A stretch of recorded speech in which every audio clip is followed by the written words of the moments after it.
If only I could turn back time.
Hello everybody, it is Shazoto and you know me, and look at what we have here. We have a different game for a change.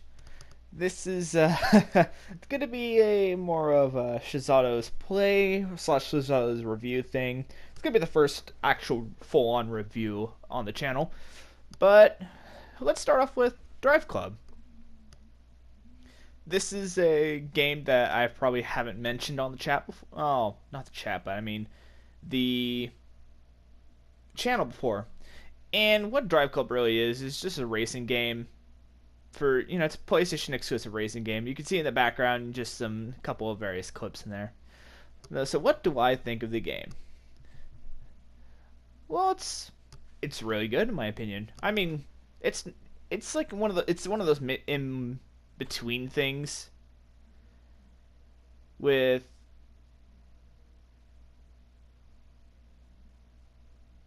other racing games. Sorry for the pause there. Other racing games of the like, Gran Turismo, Forza. It's not a simulator and it's not a full-on arcade like Need for Speed is. It's sort of one of the. It's in that middle ground. But what I really do like about it is that it's a very polished game, I should say. I mean, there is the occasional graphics flop here and there. And mind you, I spent 2-3 days getting just kind of saving up the footage and whatnot, stockpiling it for SharePlay. I had about 80 minutes worth of footage, so I had to split some of the clips up. But let's start with the bad. Okay, I have a couple gripes with just overall game quality and whatnot. Mainly multiplayer, which I'm not going to cover in this video, but I might cover that in a future video. And they've butchered a couple of the cars. I'll get to that in a little bit. But another gripe is there is a lot of DLC for this. I mean, at $7.50 for the base game. I mean, it's really good value there, and it's $20 for either the VR and the season pass version. But that does not include vehicles like the Civic Type R, the XJ220, the Koenigsegg Regera, and why did I pronounce it like that? And the R34 Skyline. So, anyways, that's just kind of my overview of that ordeal. So all this is mostly single player stuff. I don't touch the tour mode, and you see the infamous restart from when I did my Gran Turismo 8S series. I don't think I'll be bringing that series back ever because I do have a better phone, but phone recordings are just out of there. They're just not very satisfactory anymore. Now, anyways, so I just focus on more the random events, I should say. Random events is so much fun to do because it just picks a car, picks track, it picks the event, and it makes it very interesting. So you kind of need to be on your feet a little bit. But I chose this event on my own. This is this is one of the drifting events. The drifting events are actually kind of weird in this because it relies on both drift points and also speed zones, which I guess works in the context of drifting, because you need to be fast to drift. Oh, and with that screen there right before it restarted. I'll get to that in a little bit. But yeah, here the drifting events. The drifting events are a lot of fun. I mean, they don't take very long, and you can get some. You can grind out some vehicles with it quite easily. Speaking of the grinding of vehicles, well, yeah, another mistake right there. With the grinding per se, there's three different level up systems in the game. There's your driver rank, which you'll see in this video. I'm rank 89 out of 120. There is your crew rank, which is that one in the middle. That is for you need to have at least 2 people in a crew or club, I should say. So if you have friends that play the game, you know, and you want to get some of the vehicles like the Volkswagen Golf GTI or the BMW M3 or the Pagani Zonda R, you can only get those cars by crew rank up. And then there's your vehicle rank. Each vehicle in the game does have a rank. And leveling up to certain ranks will unlock certain paint jobs you can customize for the vehicle. Level 5 is for metallic flake paint jobs. Number 10 is like flip, and then I think the last one's chrome or something like that. But no, you see, yeah, those are the 3 ranks there. Now, anyways, moving on. Well, that was the drift event. So the drift events kind of rely on, speed and style, basically. This is a sprint. Okay, sprints are basically just miniature. What would you say, time trials? They don't last very long, anywhere from the range of 30 to 40 seconds, or 20 to 40 seconds. They're not very large at all. And, if you're in a vehicle like this, these do not, these are completed very quickly. And see, in this case, this is the Aston Martin V12 Zagato, which is in the performance car rank.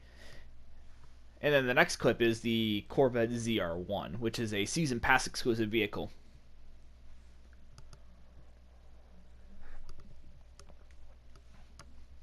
So when it comes, So when it comes to vehicles, okay, the Corvette's a super class rank vehicle.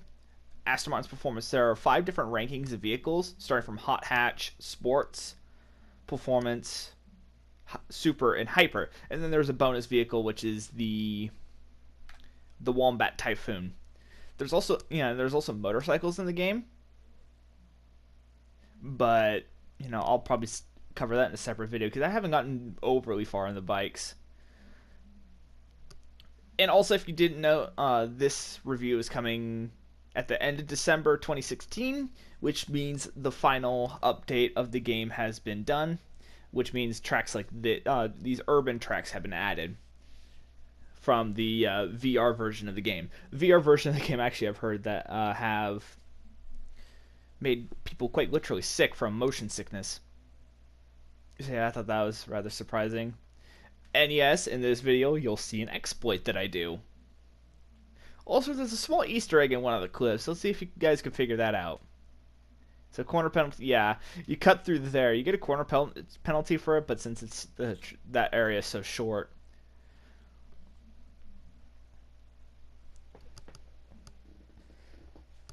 So yeah, when it comes to vehicles, there's normal leveling up, there's crew rank up, then there's the DLC vehicles.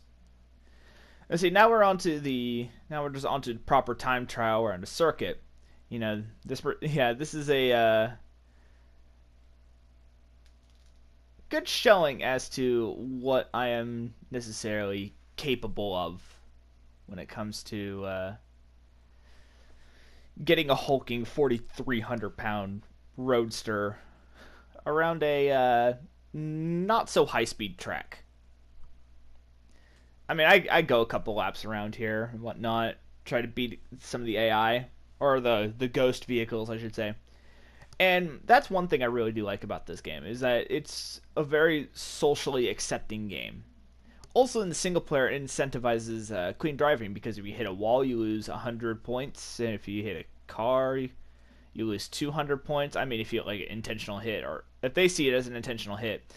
And then there's, if you're off the track for too long, then you lose 250.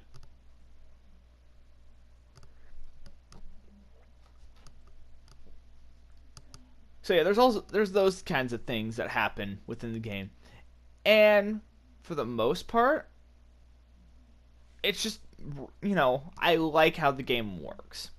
And yeah, it's a very social game, meaning that there's a lot of community involved with it. I mean, not stuff like Undertale or Toho, Minecraft. But no, it's just, it's not that kind of community. But what it is just it's a place where fellow-minded people, like car guys especially, can just group up, have some fun, and I mean, it's not limited to just cars. There's motorcycles in the game as well. Though I do have to make a small gripe that none of the vehicles you can modify. You can put paint jobs on them, but none of the vehicles can be modified, which I believe works in the game's favor, considering it levels the playing field some. Though there are some vehicles that are just clearly better than others in classes. Certain classes like the Honda Civic Type R, which is the DLC vehicle, but it's in the hot hatch class. It should be in the sports class. And well, this and the Roof RGT8 should be more inclined with the supercar class, even though their performance, because they're just so much faster than everything else around a track. Well, this car mostly for its straight line speed. The Roof is a very good all-round vehicle. If you can get past the 911-esque nature of the vehicle, since it is based off of 911.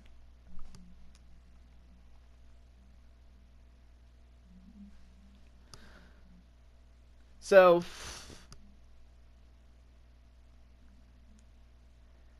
when it comes to the game, I really do like it. And then after this clip, there's a couple of stuff demonstrating the weather effects.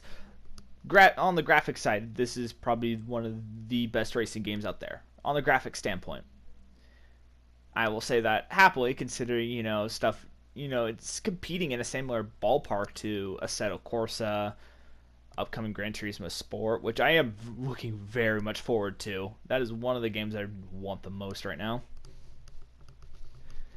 And Project Cars, so the new stuff that the stuff that has been around for a couple of years, or more recently, or upcoming, I should say.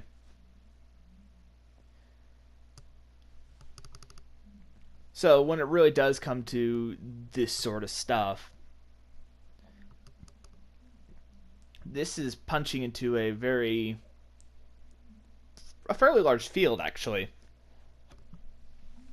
Especially for a game company that, unfortunately is no longer here, but, made stuff like the MotorStorm games. I think it's the same development team, Evolution Studios. Too bad they're unfortunately disbanded by Sony.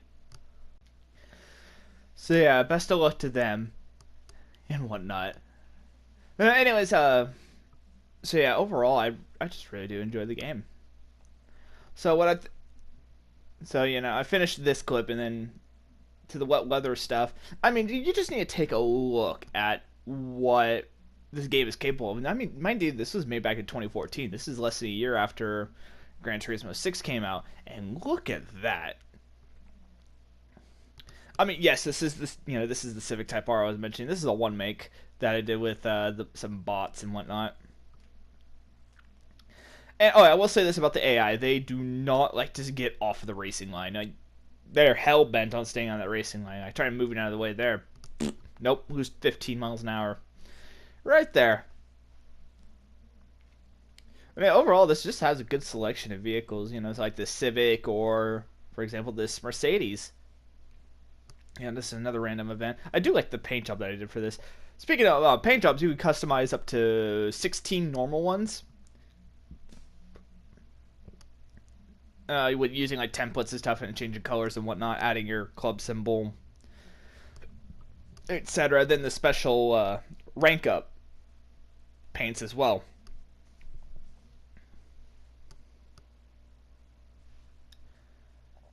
Yeah, so yeah, there's the interior view there. And then, so my overall thoughts on Driveclub. Like, is it worth the money? I mean, for a sub $10 game that you can only get on PlayStation, yeah, it's a fantastic game. You know, $20 with the season pass, and I'd say an additional $7 to get the other two vehicles, all the other two vehicle packs, which is an additional 4 vehicles. So you're looking at what, $30 basically for a game that's a couple years old plus all the DLC. I say all the DLC, I mean all the car DLC. There's the bikes and whatnot, so there's that. So yeah, it's worth it. I'd say get it. Anyways, I'm cutting the recording short here. This is Shazoto Out. Happy holidays to you all. I hope you have fun and enjoy this little snippet at the end of me in a Jaguar F-Type. Shazoto Out.